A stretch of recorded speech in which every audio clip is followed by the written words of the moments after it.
Births and birth rates in the U.S. have been falling for years, dropping the most after the Great Recession and in the first year of the COVID-19 pandemic. There is a growing movement, however, to reverse course. Let's welcome Malcolm and Simone Collins, founders of the Pronatalist Foundation. Glad to have you with us. Hello, we are so excited to be here. You've both been making the headlines lately. I've read a lot of articles and seen a lot of interviews. I wanted to start here, though. At last count, there's about 340 million people here in the U.S., about 8 billion people on the whole planet, which is the most that there ever has been. So maybe you could tell us what the ramifications would be should those numbers stay stagnant or continue to drop. Well, I think if it was just a small or slow drop, it wouldn't be that big of a problem. But right now, across the globe, we are looking at fertility rates that are going to break the basic economic systems that countries rely on. If you look at Italy's latest fertility rate, which was 1.18, that means for every 100 Italians, there's only going to be 20 great-grandchildren. And this is even in Latin America. You can look at Chile, which latest fertility rate was 1.1. That would put them at 16.6 great-grandchildren for every 100 people. A country can't drop 80% of its population and have things like Social Security still work. And the people who are going to be hurt by this are the most vulnerable people. People hear this and they're like, oh, you want to keep people around for economics or for companies. And it's like, no, what happens is we end up with a population where you end up with 2 or 1.5 elderly people relying on every single taxpayer to keep them alive and funded.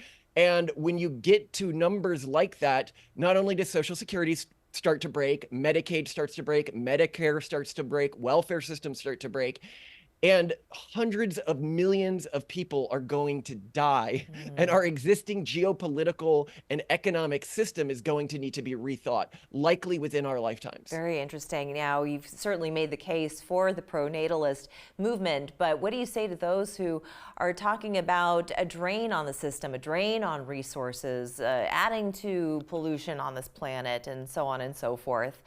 What do you say to those people who are kind of the naysayers to increasing the number of children per family?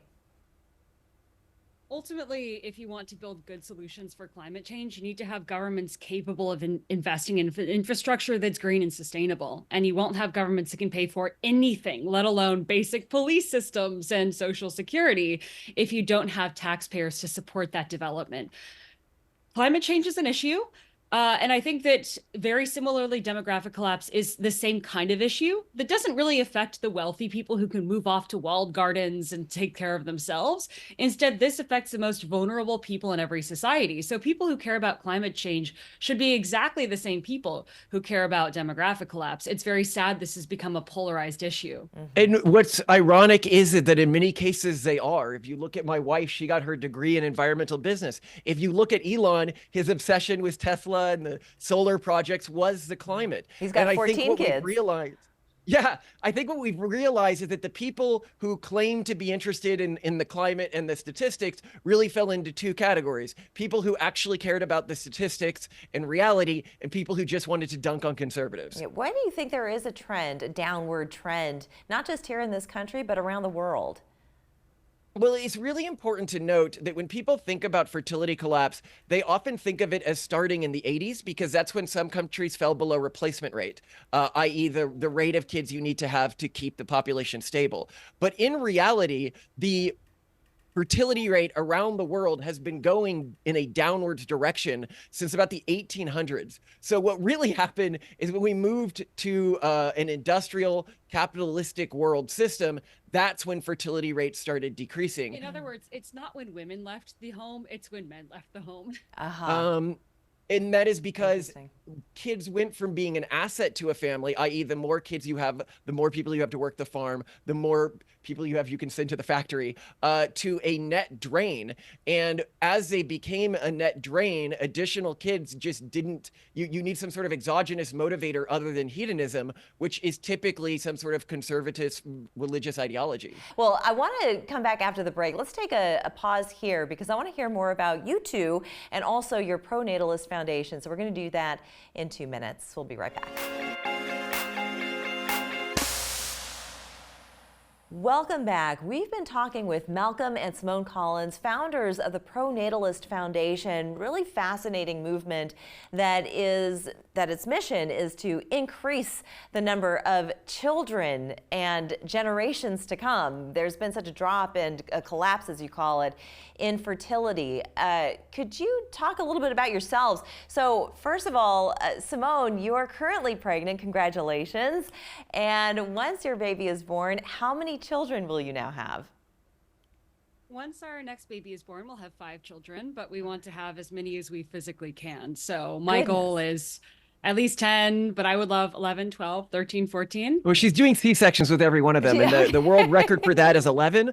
Wow. So we'll see if she can beat that. Break the record. Goodness gracious. So you are intrepid for sure.